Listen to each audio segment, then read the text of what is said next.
Right, hello and welcome to the fifth and last game of the Invitational tournament. Today I am casting this game against Hirooo, where we can see another bugged minimap. This is not Lajesh, this is Uro. I'm not sure what's happening with these minimap bugs, they seem to appear so frequently for me. And here we see Hirooo with the Dread Charger here and Forsaken's being spawned. I do the same thing. I always use the center because I'm playing I prefer playing very aggressively and kind of punching if the enemy takes up a power well over the side, unless I play a heavy scaling decks. Then I might try to just accept these kind of wells. When I'm playing Shadow Frost, for instance, I would sometimes say, okay, it's fine taking another well early on for us because this raises the void level and therefore kind of increases the chances of hitting tier 3 where Shadow Frost is kind of strong. So both players kind of zoning out the Dread Charges, so there's no early Nasty coming in. And yeah, a lot of units on both sides for now.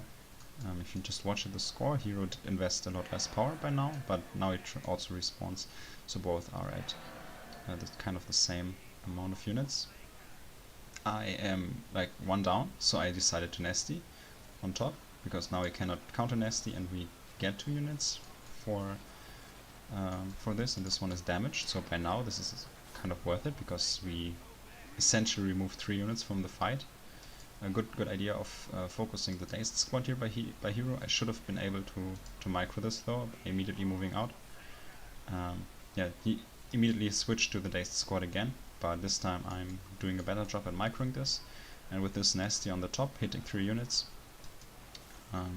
and kind of using the bait to get this one as well. We are at a great position in this game because we won this first skirmish quite convincingly. So Hirooo already moves up into a position where he might either try to pick up tier 2 and defend this in the end, or yeah, I think that's the only choice that he has outside of maybe face towering the space and accepting being down on power well in the early game. So tier 2 coming in, which is Frost Orb, and this is kind of decent when it comes down to defending tier 1 pushes, but since I had a decent lead at this point in time and I know Hirooo is very low on power, I try to rush this in the end, and also try to kind of split my units in the not essentially because of the Nasty from the Dread Charger. That is not what I'm afraid of, but the Cold Snap here. And now a lot of units manage to get out of that, and I can still try to trade with the Dark Elf Assassins and all that stuff. So I'm using Dread Chargers here to use the Stomp here to kind of reduce the DPS by just a little bit, and kind of keep the Dark Elf Assassins away from my Forsaken for as long as possible. And yeah, with the Motivates, you can see this well takes a lot of damage here, and it already drops. So very convincing tier 1 lead here in this game. So unless I kind of end up falling behind, I'm in a very great position to end up winning this game. So these ones still trying to do as much damage as possible to kind of get something done over the course of the game, but right now being up 2 wells against 1 is a very great position to be in. So Hirooo is at 100 power, as you can see, and does not have the greatest void refund. So it is clearly possible to kind of try to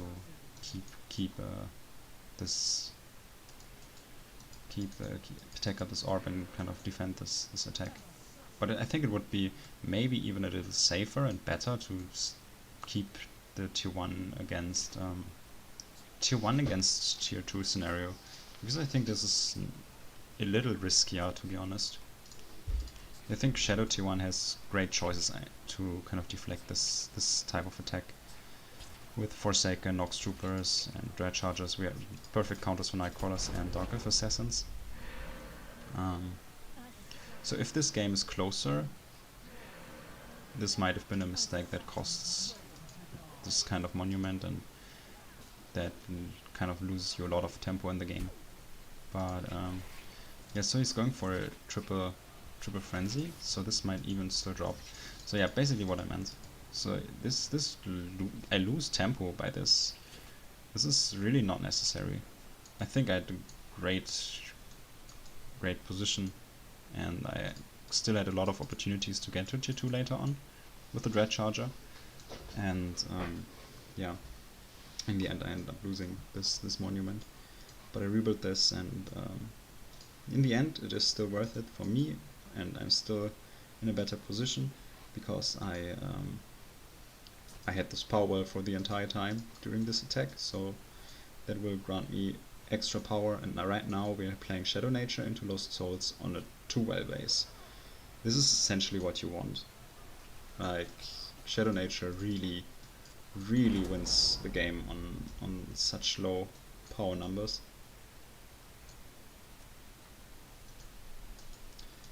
So yeah, 3 powers right now. So I basically perfect scenario for me to just get some decent trades off from that point on.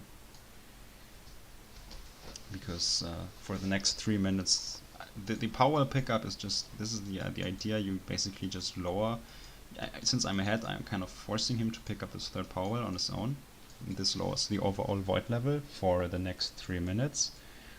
And with very low void levels, Shadow Nature beats out Shadow Frost pretty heavily, because you can utilize the cheap units and cheap crowd control super effectively. Right now I'm kind of trying to bait this trade, because I get the oink, and he has no chance of respawning units fast enough to kind of get an effective trade off that. So I'm trying to get units down one by one, and yeah, then microing the Stormsinger a little too late. But yeah, that is the thing. You can not just respawn Dark Elf Assassins, immediately activate them, all that stuff. You can not do that on an open ground like this. And yeah, now just wait until these run out and try to pick them off. Also trying to kind of bait the Stormsinger in by a little bit. And yeah, this squad is essentially down, and these Nightcrawlers can start focusing the Stormsinger. And also just move out again. I need to be careful that I don't get like nasty once some of my units are low. But yeah, in the end, these trades are still kind of good for me, because I can build up an army difference that gets larger and larger, and then at some point I can just try to get 4 power wells. So both players expanding their crowd control. So these Nightcrawlers are kind of free. Yeah, this one immediately frenzied because there's no cold snap available to do something about these Nightcrawlers, and this one is about to die quite soon. And Nasty might kill this. Yes, Nasty does kill this. Hirooo had not enough power to Cobalt Trick. It's not like he did not react, it's just due to the low amount of powers and the very low void level. There's just no power available to deal with that attack. So basically, if you think about it, it would be also worth it to just frenzy both Forsaken on the side here, to just overload the protects, because that is something that you can do when the void level is just that low. So Hirooo has to rebuild this power well to stay in this game, because you cannot play being a well down for a long time when it comes down to playing 3 against 2 wells. Like, you can do this if you play like 9 wells against 8, then you still have a very high void, very high power income to kind of do this, but on 3 power wells or 2 power wells, it's just not possible to play this. So Nasty Surprise coming in, immediately getting healed. So these Nightcrawlers are moving around the power wells, so Nasty cannot hit all units at once, trying to run around. So this Nightcrawler gets rooted, so these Dark Elf Assassins should start focusing this power well again. Yeah, I'm not sure they might move in with the Nightcrawler. I was not sure what he tried to do with it, but I try to keep my units alive right now and trade very aggressively, because there's a large difference in army strength. So this one dies, and